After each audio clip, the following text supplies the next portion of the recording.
Welcome to this geometry lesson. Today, we are going to learn about the secant-tangent angle theorem. Specifically, we will understand how to calculate the angle formed when a secant line and a tangent line intersect outside a circle.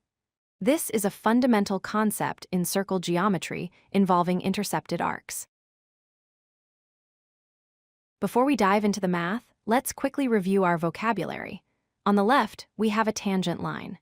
A tangent touches the circle at exactly one distinct point, called the point of tangency. On the right, we have a secant line. A secant intersects the circle at exactly 2 points. Understanding the difference between these two lines is crucial for identifying the correct theorem to use. Here is the theorem. When a secant and a tangent intersect at a point outside the circle, they form an angle. The measure of this angle is equal to 1/2 of the difference of the intercepted arcs. Notice that the intersection point, P, must be outside the circle for this rule to apply. Let's look at the formula. The angle equals 1/2 times the quantity major arc minus minor arc. It is important to subtract the smaller arc from the larger arc to get a positive number. Then, simply divide that result by 2. Let's try an example problem. We need to find the measure of angle P. We are given the major arc in red, which is 140 degrees. We are also given the minor arc in blue, which is 60 degrees.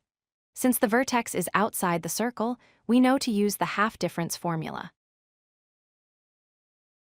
Now for the solution. First, we write down our formula. Angle equals 1/2 of major minus minor. Next, we substitute the values, 140 minus 60. Subtracting these gives us 80 degrees. Finally, we take half of 80 to find that the angle is 40 degrees. Sometimes you might be asked to work backwards. In this example, we already know the angle is 30 degrees and the major arc is 110 degrees. We need to find the measure of the minor arc, labeled x. To solve for x, we set up the equation.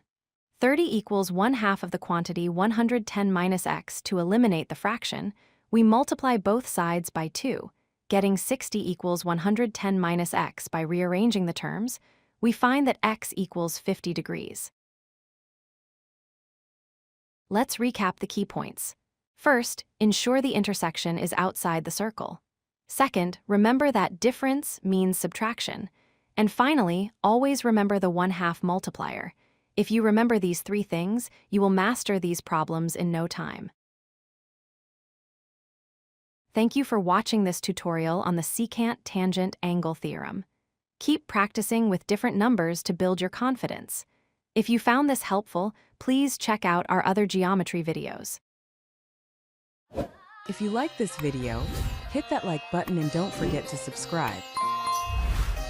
Visit codelucky.com for more such useful content.